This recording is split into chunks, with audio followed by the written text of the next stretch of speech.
6 unfamiliar cars were parked in my driveway.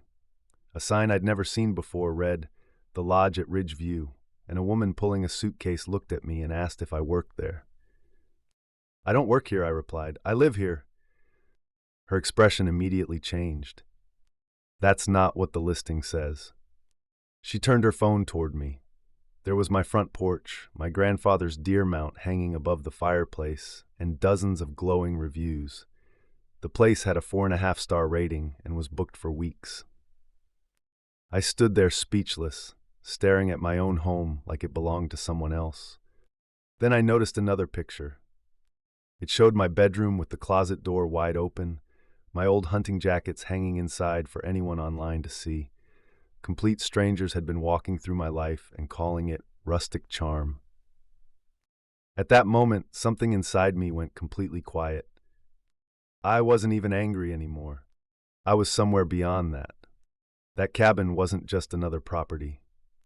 My grandfather built it back in 1958. My father added the front porch years later. I rewired most of it myself and installed the wood stove that had kept me warm every winter since 2003. It wasn't fancy, and I never wanted it to be. No matter how many letters the HOA mailed me about matching the newer homes around the lake, I always left the cabin exactly the way my family had built it. Without saying another word, I handed the phone back and walked toward the front door. I reached for the handle. It wouldn't open.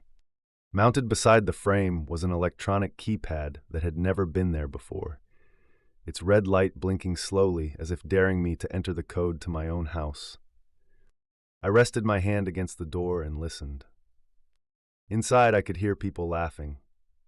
Strangers I'd never met were relaxing in my living room while I stood outside in the cold, locked out of the cabin my family had owned for generations. Just then, another car pulled into the driveway. A door slammed. Another guest stepped out with luggage and started walking toward my porch, like they were arriving for check-in. I turned back to the woman. "Excuse me," I asked as calmly as I could. "Who do I need to speak with to get into my own cabin?" She looked surprised before pointing toward the trees. "The HOA office," she said. "They run the front desk now." The HOA office used to be nothing more than a small brick building near the entrance to the neighborhood. It was where homeowners paid dues or complained about things like overgrown lawns. When I arrived, I found a wooden sign hanging above the entrance. "Ridgeview Lodge Front Desk and Concierge." I walked straight inside. Behind the desk sat Diane Kowalski, the HOA president for the past 4 years, wearing a name tag that read "Guest Services," as if she worked for a hotel instead of a homeowners association. "Walt," she said with a smile, "you're back earlier than expected. How's your knee?"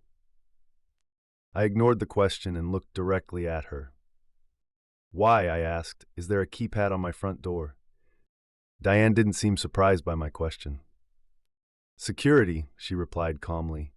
"We can't have guests wandering around or walking off with valuables." "Guests in my cabin." She gave a small smile. "Our cabin," she corrected. "Well, yours legally, but the board voted back in March to convert underutilized properties into community revenue assets. You were notified."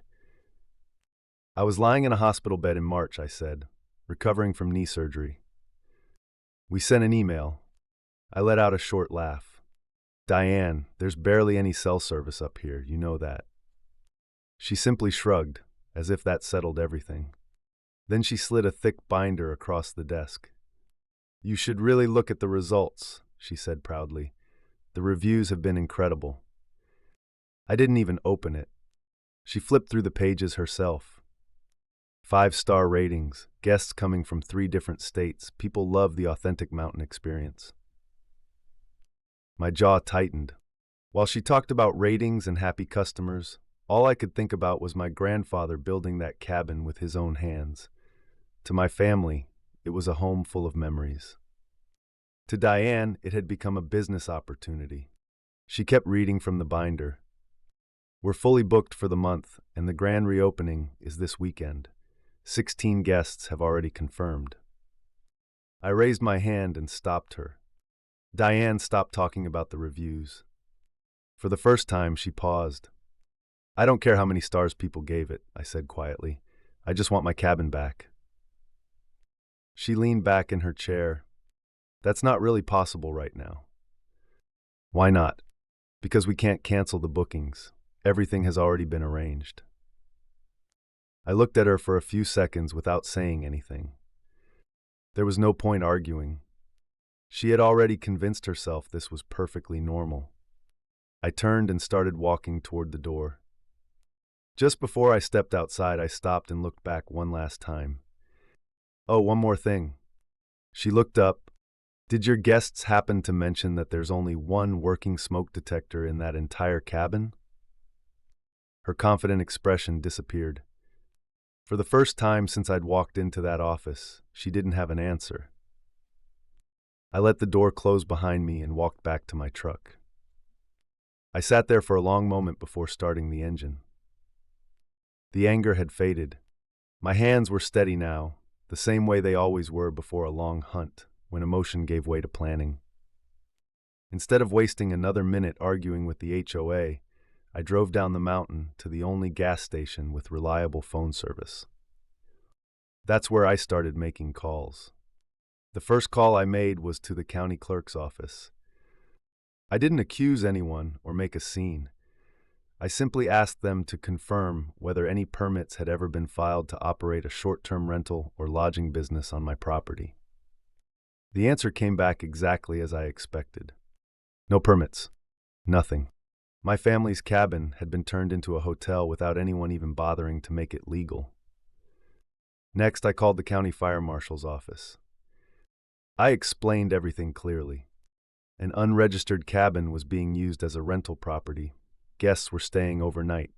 There were possible electrical issues, blocked exits, and only one working smoke detector for everyone inside.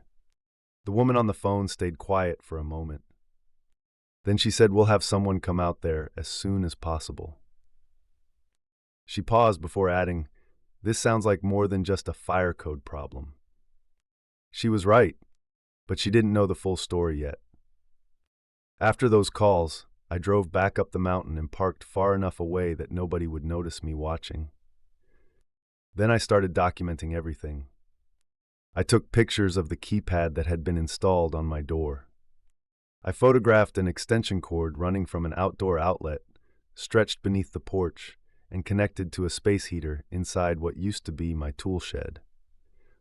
Apparently, the HOA had turned that area into an extra guest space. I photographed the emergency exit on the side of the cabin, the same exit my father built years ago, so anyone inside could get out quickly if something went wrong. It was completely blocked. A stack of folding chairs and a large cooler were sitting directly in front of it. I saved screenshots of the online listing, the prices, the descriptions, the reviews praising the authentic cabin experience. I printed copies of the HOA bylaws and found the section Diane seemed to have ignored completely, the part that protected homeowners' property rights. I didn't yell. I didn't threaten anyone. I didn't try to create a public argument. I simply collected everything, because at that point, I wasn't trying to convince Diane she was wrong. I was preparing to prove it. 5 days later, a white county vehicle pulled into the neighborhood. A fire marshal stepped out, followed by inspectors from the building department. From a distance, I watched Diane rush out of the HOA office, wearing her guest services name tag, trying to explain what was happening. But the inspectors weren't there to listen to excuses. They weren't interested in how many 5-star reviews the cabin had. They weren't interested in how much money the HOA expected to make. They had clipboards, and they had questions. The inspectors walked through the cabin carefully, checking every detail that Diane and the HOA had ignored. It didn't take long. Within 15 minutes, the fire marshal had found enough problems to bring the entire operation to a stop. The cabin was being used beyond legal occupancy limits. The electrical work had not been approved. Emergency exits were blocked, and the property was being operated as a lodging business without the required permits. The decision was immediate. The lodge at Ridgeview was shut down. Guests who had arrived expecting a peaceful mountain getaway were suddenly being told they had to leave. By the end of the day, refunds were already being processed, and the online listing that had turned my home into a vacation rental disappeared. A stop work order was placed right beside the wooden sign Diane had proudly displayed outside the HOA office. The same sign that made it look like they owned something they never had the right to touch. After that, everything started falling apart inside the HOA. At the next meeting, the blame started almost immediately. Diane claimed the maintenance committee was responsible for the electrical problems. The maintenance committee said they had nothing to do with the rental idea. Then someone finally admitted the truth. Nobody had actually checked with a lawyer before turning private homes into income properties. They just assumed they could do it. I didn't say much during that meeting. I didn't need to. The county violations, the fines, and the shutdown had already said everything for me. The HOA was forced to remove the listing permanently, and a new rule was added to the bylaws. The wording was simple. No homeowner's property could ever be rented, modified, or used for any purpose without the owner's written permission. Funny how quickly people agree with common sense once they realize there are consequences. A few weeks later, I drove back up that same gravel road to my cabin. This time there were no unfamiliar cars waiting outside. No strangers carrying suitcases. No sign claiming my family's home was a lodge. And no keypad blocking my own front door. I had already removed it myself. The old screen door still creaked open the same way it always had. That night, I built a fire in the wood stove and sat quietly, listening to the wind moving through the trees outside. The cabin was finally peaceful again. The HOA's little hotel was gone. The guests were gone. The signs were gone. And the only visitors left were the ones that cabin was always meant for, the wildlife moving through the forest around it. Some places are more than buildings. They're memories. They're family. And no one gets to turn them into something else without consequences.